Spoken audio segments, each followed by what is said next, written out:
Josh Green here for Seconds Out. Delighted to be joined by Swifty Stephen Smith, top fighter, now top trainer. How are you doing, Swifty?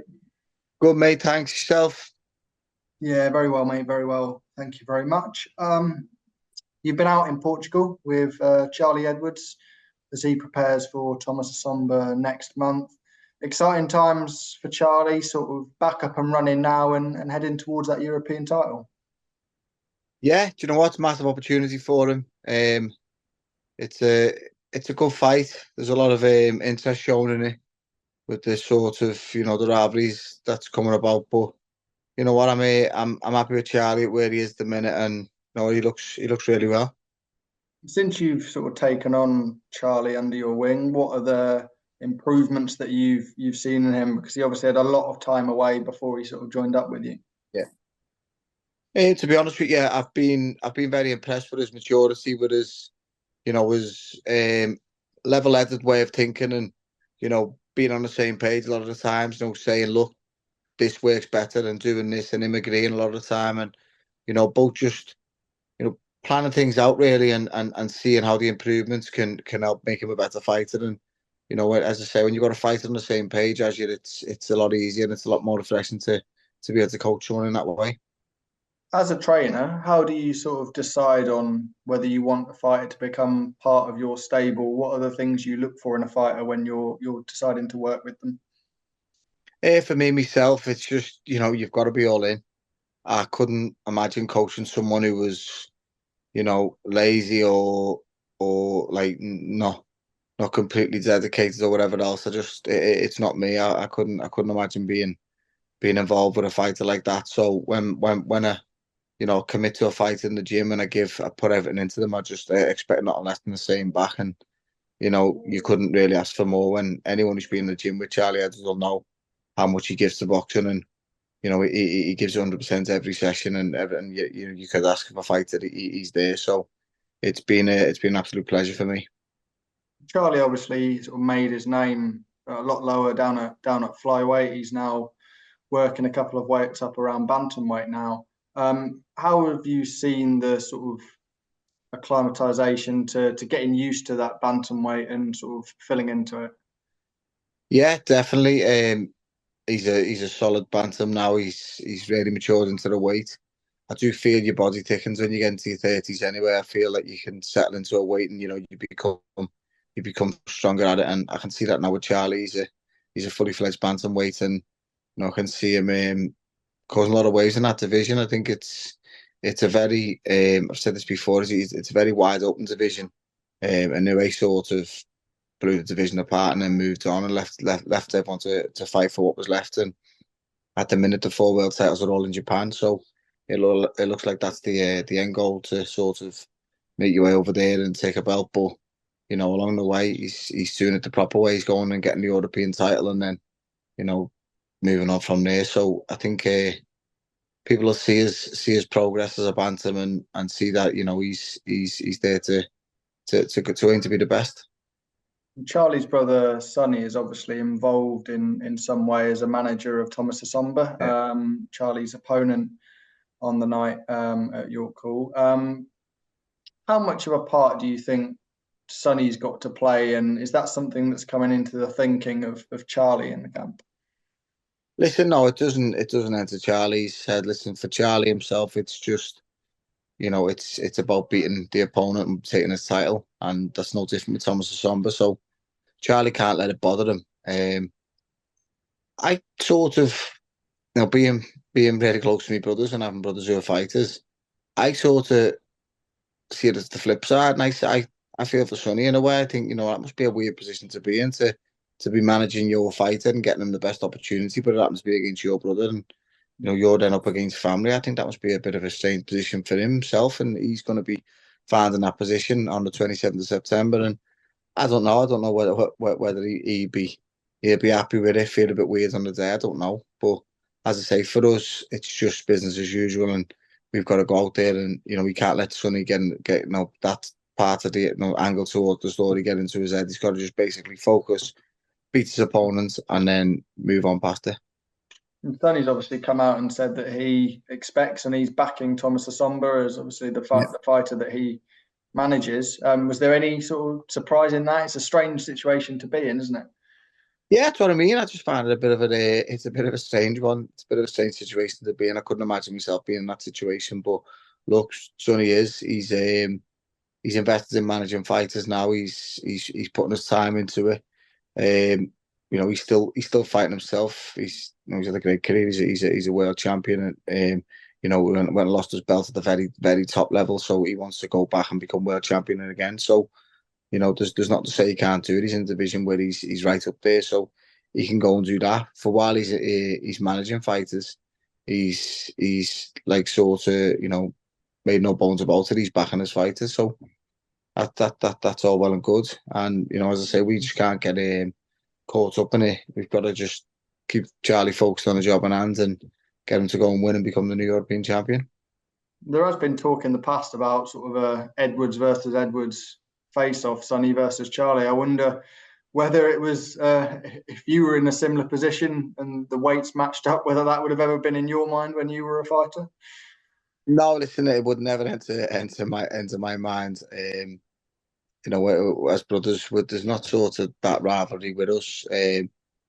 But as I say, with Charlie and Sonny, they've sort of had little spats in the past where they've gone head to head a little bit. And there's sometimes when it's been a bit of tongue in cheek. Listen, at the end of the day, they're brothers, and they'll always push each other and back each other when it comes to it.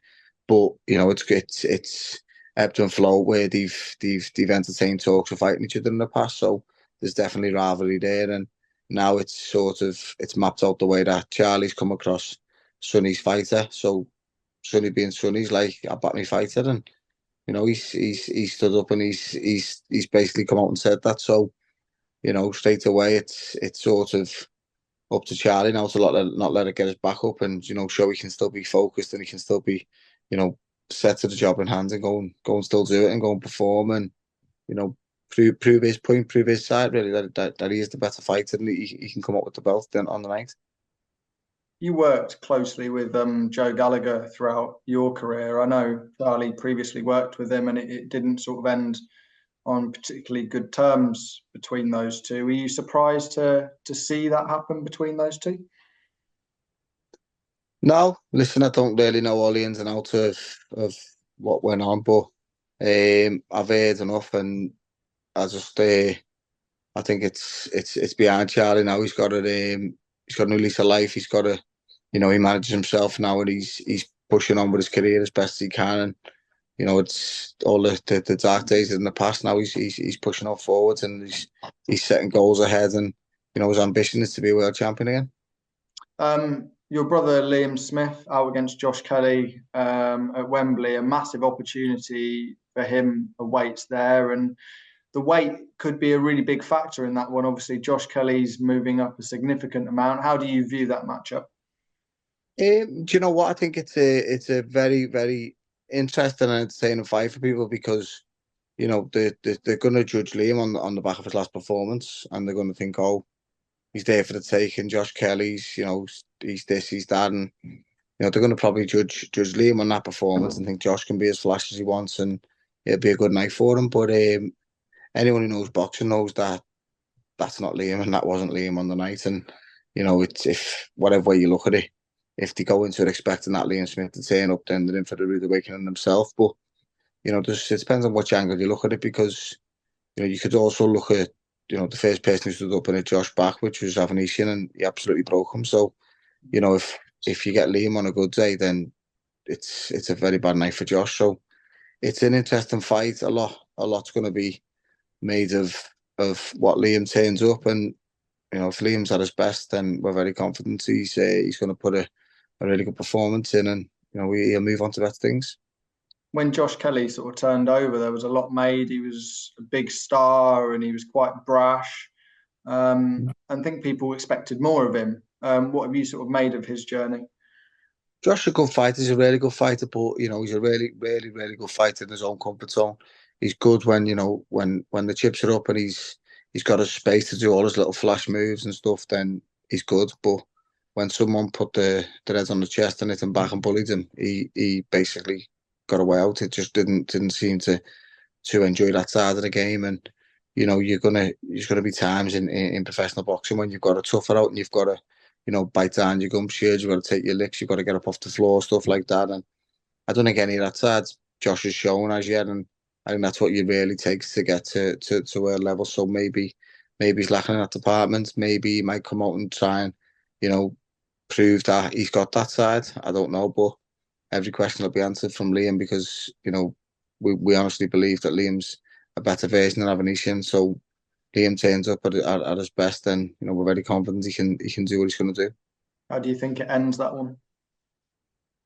Hey, look, I'm confident in my brother against any middleweight. I just think it's a good way for him. I think the move up's come at a good time for him, and if he gets in there and he's in at his best, I think it's a good night for Liam. And I just don't see how Josh Kelly can keep Liam off him, and I think Liam can break him down and maybe get to him in the second half of the fight. Also on that card, you've got Josh Warrington versus Anto Kakache. Obviously, at your old weight at super feather, move up for Josh Warrington quite late in his career, it has to be said as well. Off a career best win for Kakache over Joe Cordina. How do you sort of analyse that fight? Again, it's another one of them. It's a bit of it's a fight where you can look at it in different ways. With Kakache now, he's coming off that. It's a career best win. I rate Joe Cordina very highly, and he's going to be bouncing into this fight full of confidence. But again, Josh Warrington at his best is a hammer for anyone. He could upset the apple cart and break Kakache's heart and keep on him and keep the engine he's got and stuff. So it's going to be interesting. But you'd like to think Kakache may have another level in him and another gears to go to after becoming world champion. But I think it's a show full of really, really good pick-and fights where I think no one can moan in terms of value for money and entertain what they're getting on that fight, because there's a lot of fights on that bill that could top their own bills on any given night. So it's a good fight again, but I do think it's down to what Josh Warrington turns up and if he's got the engine, the gears to keep on and close the space with Kakache, because I think Kakache could go up a level again after his performance and now getting in there as the world champion. I think he might have more gears to go to. So it'll be an interesting fight. The top of that bill is Anthony Joshua and Daniel Dubois. I just thought I'd ask you from a sort of trainer's point of view, the improvements you've seen from Anthony Joshua, and how much do you think Ben Davison has done for his game plan and what we can see on September the 21st? Yeah, I think the results have spoke for themselves. I think, Ben's got him doing what he's good at, and that's not saying like he wasn't doing that under Rob McCracken and stuff. He's had an unbelievable career. To be world heavyweight champion once is good enough, but to go back and do it again and again, it's an amazing achievement. And he's a top fighter. He's had an unbelievable career for a reason. But I feel like when looking at him now, it's just his confidence levels seem to be back where they should be, and I think Ben's got him sitting on his shots nicely, and maybe trying to sort of avoid, concentrating a little bit on avoiding things coming back at him at times. Like with his head placement and stuff. I think you can see now he's a lot more settled, and with the confidence, obviously, the power's always been there. He can hit as hard as anyone in that division. So I think looking at it tactically, I think Ben's broke down the fighters and selected what shots work best for him, and he's just got him sitting down and unleashing what's there to be thrown, really. And I think performance-wise going into this thing, it's a good fight for him. I think Dubois is dangerous. I think he's going to have the same similar set with Kakache. He's going to be going in heavyweight champion. He's probably going to be full of confidence himself, and he might have another gear to go to. But I think it's one of them fights where if you're there to be it against Joshua, then it's not really a good sign, because he, as I say, he's a big puncher himself. So I think it'll be exciting for as long as it lasts, for a sort of Ulan's first thing. But I think my money will be on Joshua. You've said about the improvements that AJ's made. How do you think this version of Anthony Joshua fares against Alexander Usyk? It's one of them. Listen, you can't argue with Usyk's results. At the minute, he's the main man. Do you know what I mean? He's gone and done what he's done, and he's done it in a way that's made everyone sit up and take notice. He's done everything really, cruiserweight up to heavyweight, and performance against Fury was very impressive. No one could really. I picked Fury before that. I thought he'd be too big, and I thought he'd spoil him a lot more and lean on him up close, but he just didn't seem to let him. He just seemed to nullify everything Fury done, and I don't think it was the best of Fury by any means, but I thought it was down to how good Usyk was and how good he made him fight his fight, and he closed the space really well. Against, if Joshua turns up a bit more relaxed and letting his hands go like he seems to be doing with Ben, and it's definitely a better fight with Usyk because, like, don't get me wrong, any one of these could big men could knock Usyk out. There's no question about that. And I think if Joshua gets in and lets his hands go, then he could definitely do that. He showed even in the it was the second one where it was a lot closer. And I don't think that was Joshua anywhere near his best than what he seems to be doing now. So there's no question, like, Joshua and Fury can beat Usyk, but it's easier said than done. It's getting there in the night because Usyk seems to be improving himself as well. So they've got to sort of, as people keep saying, solve the puzzle of Alexander Usyk and, see past his tactic and his feet and stuff. And I do think he's got another level he can go to on the back foot where if he uses his legs, he could make it a difficult night for them. But again, it sounds daft. I think Joshua letting his hands go and throwing bunches of punches. I do think he's got a really good chance of upsetting Usyk and letting his hands go and doing that.